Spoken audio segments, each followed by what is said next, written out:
30 tips in 30 days for science exam. तो आज हम बात करने वाले हाउ टू सॉल्व न्यूमेरिकल्स।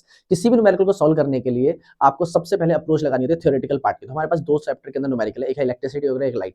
तो सबसे पहला स्टेप होगा प्लीज थ्योरेटिकल पार्ट को कंप्लीट करो। जैसे फॉर एग्जांपल इलेक्ट्रिसिटी के अंदर हमको क्वेश्चन आता है कि पैरेलल कॉम्बिनेशन है, सीरीज कॉम्बिनेशन, किसमें करंट सेम रहेगा, किसमें पोटेंशियल सेम रहेगा, तो यहाँ पे बहुत ज्यादा कंफ्यूजन होती है।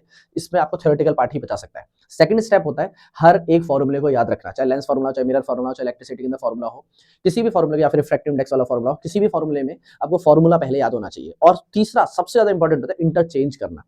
जैसे फॉर एग्जांपल किसी दिन आपको हीट निकालनी है और हीट के लिए फॉर्मूला होता है I square R T, Joule's law of heating. लेकिन मान लो फॉर एग्जांपल आपको वी दे रखा है, आई नहीं दे रखा, तो आपको आई को हटा के वी लाना होगा, दैट इज कॉल्ड इंटरचेंज। आपको थ्योरेटिकल पार्ट कंप्लीट होगा, न्यूमेरिकल्स का पता होगा या फिर फॉर्मूला का पता होगा, तब आप इंटरचेंज कर पाओगे कौन सी चीज चाहिए, कौन सी चीज नहीं चाहिए।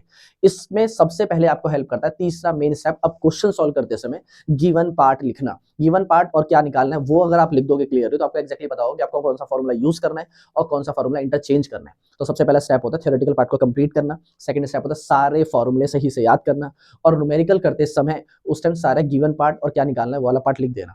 उसके बाद इंटरचेंज अगर करने की जरूरत है तो इंटरचेंज करना। फाइनल स्टेप आता है एंड में जाकर यूनिट्स मैच करना कि यूनिट सारी मैच हो रही है कि नहीं हो रही है, जिस यूनिट में आंसर पूछा गया है उसमें पूछ निकाल रहे हैं कि नहीं निकाल रहे। एक और चीज याद रखना, लेंस फॉर्मूला, मिरर फॉर्मूला और पैरेलल रेजिस्टेंस वाले क्वेश्चंस के अंदर कि आप जो फाइनल आंसर दोगे वो इनवर्स करके दोगे। प्लीज इस बात का ध्यान रखना। ये था डे 6 ऑफ